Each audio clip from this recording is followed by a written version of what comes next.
മുൻ ആരോഗ്യമന്ത്രി വീണ ജോർജിനെതിരായ കരിങ്കൊടി കേസിൽ മലക്കം മറിഞ്ഞ് പോലീസ്. വധശ്രമം ഉൾപ്പെടെയുള്ള ഗുരുതര വകുപ്പുകൾ ഒഴിവാക്കി പോലീസ് കുറ്റപത്രം കോടതിയിൽ സമർപ്പിച്ചു. കേസ് രാഷ്ട്രീയ പ്രേരിതമെന്ന് തെളിഞ്ഞെന്നായിരുന്നു കെഎസ്യുവിന്റെ പ്രതികരണം. ഫെബ്രുവരി 25-നായിരുന്നു വീണ ജോർജിനെതിരെ കെഎസ്യു പ്രവർത്തകരുടെ കരിങ്കൊടി പ്രതിഷേധം. കണ്ണൂർ റെയിൽവേ സ്റ്റേഷനിൽ വെച്ചായിരുന്നു സംഭവം. മന്ത്രിയായിരുന്ന വീണ ജോർജിനെ അപായപ്പെടുത്താനുള്ള കരുതിക്കൂട്ടിയുള്ള നീക്കമെന്നാണ് സിപിഎം നേതാക്കൾ ഇതിൽ പ്രതികരിച്ചത്. വീണ ജോർജിനെ മാരകായുധവുമായി ആക്രമിച്ചെന്നായിരുന്നു case. News desk media vision. എന്താണ് ബ്രൈഡ്, ഇനി എപ്പോ റെഡിയാവാനാ?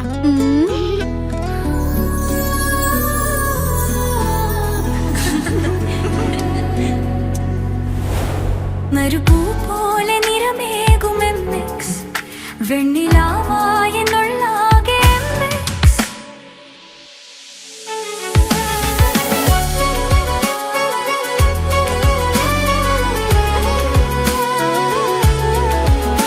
മനസ്സിലുണ്ടോ? MX-ലുണ്ട്. MX വെഡിംഗ് സെന്റർ ഇനി വളാഞ്ചേരിയിലും. MX wedding centre Valanchery, Pattambi, Koottanad, Koppam, Kecheri.